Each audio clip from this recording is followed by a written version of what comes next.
اعوذ باللہ من الشیطان الرجیم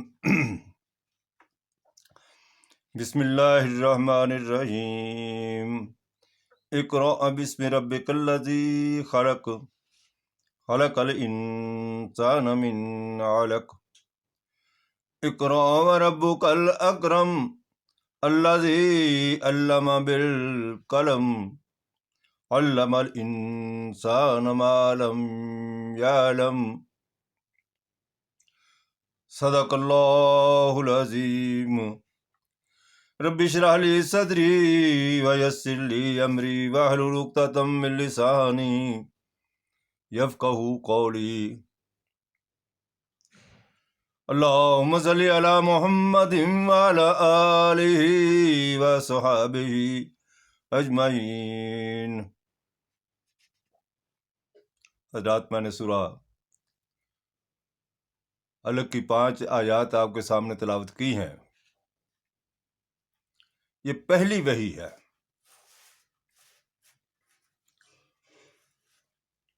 لہذا اس کی اہمیت اس حوالے سے بہت زیادہ ہے کہ ہم غور کریں یہ پہلی وحی کس بات کے بارے میں ہے۔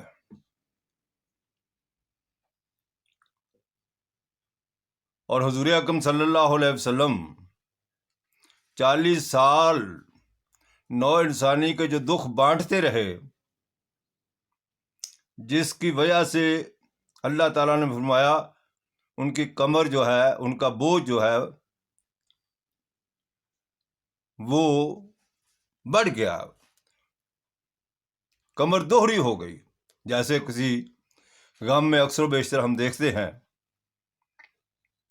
کہ انسان انتہائی پریشان رہتا ہے۔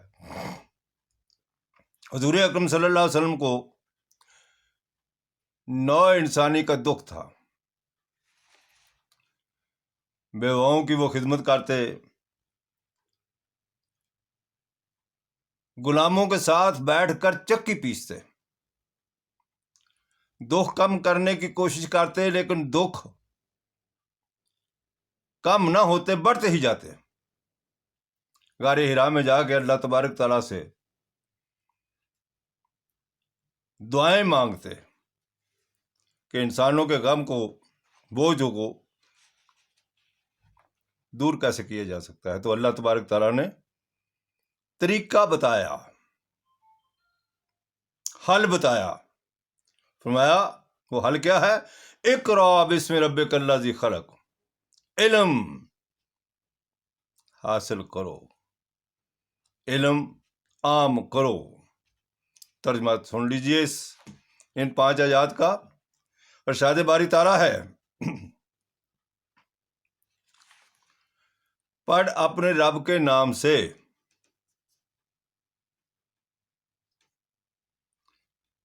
پڑھ اپنے رب کے نام سے جو سب کے بنانے والا ہے۔ بنایا آدمی کو جمے ہوئے لہو سے۔ پڑھ اور تیرا رب بڑا کریم ہے، جس نے علم سکھایا، قلم سے سکھایا آدمی کو جو وہ نہ جانتا تھا۔ یہ پہلی وحی انتہائی انقلابی وحی ہے۔ دنیا کے اس وقت کے حالات پر ایک تبصرہ ہے۔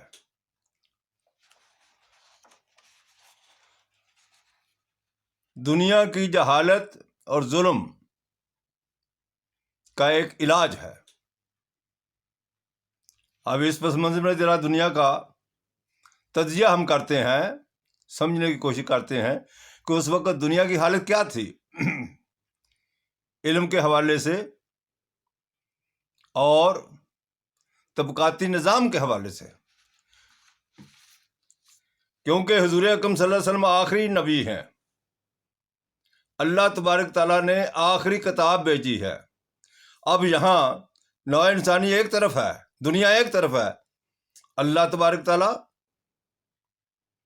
ان کے نبی حضور اکرم صلی اللہ علیہ وسلم اور ان کی کتاب قرآن حکیم۔ اب یہ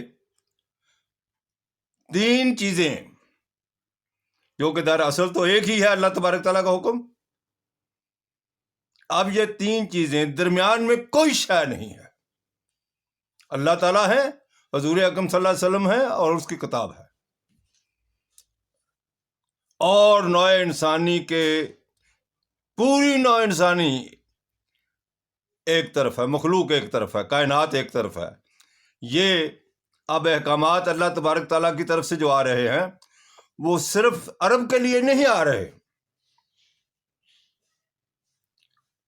بلکہ پوری دنیا کے اندر جو جو ظلم اور جو جو جہالتیں اور جو جو طبقاتی نظام کے بادل جہاں جہاں بھی گہرے چھائے ہوئے ہیں، ان تمام کا علاج کرنا ہے، اور علاج کرنے والے صرف حضور اکرم صلی اللہ علیہ وسلم ہیں۔ درمیان میں کوئی شے نہیں، اور یہ مت سمجھیں کہ یہ وہی صرف مخصوص علاقے کے لیے ہے، پوری دنیا کے۔ جب اللہ تعالیٰ سے جو بھی حکم حضور اکرم صلی اللہ علیہ وسلم یا اور کسی نبی کو بھی اللہ تعالیٰ عطا فرماتے ہیں تو وہ پوری دنیا کا علاج ہوتا ہے، وہ پوری دنیا کے لیے ہوتے ہیں۔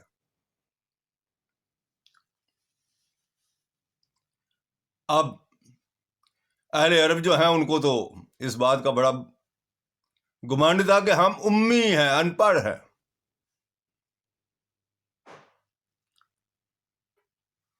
روم بادشاہی کا دور تھا، جس وقت جہالت کا عالم یہ تھا کہ یونان جو کسی دور میں علم و ادب کا گہوارہ تھا، وہ اگرچہ اپنے رب کے نام سے جڑا ہوا نہیں تھا، لیکن بہرحال تھا۔ تو روم نے جس وقت یونان پر حملہ کیا تو تمام لائبریریاں جلا دیں۔ وہیں یونان ہی کے اندر پیدا ہوا تھا سقراط، جس نے کہا تھا کہ علم طاقت ہے۔ آج دنیا کے اندر بھی ہم دیکھ سکتے ہیں کہ اہل علم کو قوم جو ہے وہ طاقتور ہے۔ کسرا، ایران، جہالت،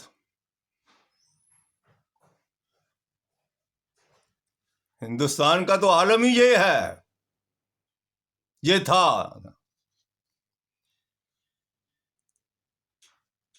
کہ علم بالا تر طبقہ ہی حاصل کر سکتا ہے، یہی ایران میں تھا، یہی روم میں تھا، بالا تر طبقہ، حکمران طبقہ۔ عام آدمی کا تو کام صرف حکمران طبقے کی خدمت ہی کرنا ہے۔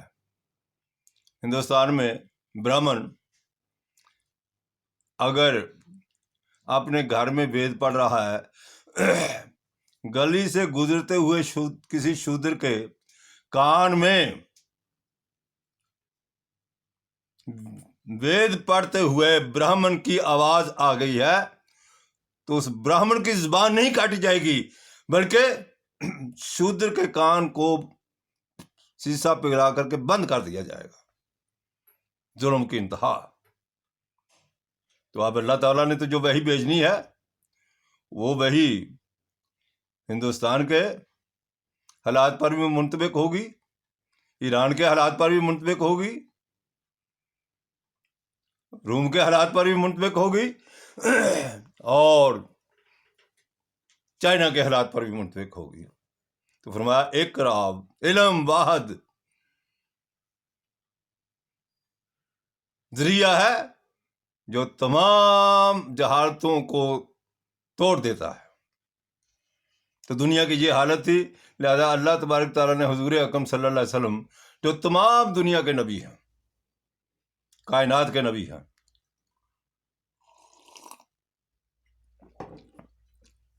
جب مجھے حق نہیں پہنچتا کہ میں کہوں میرے نبی، جو ہمارے واعظین نے میرا نبی میرا نبی میرا، تیرا کہاں سے آ گیا؟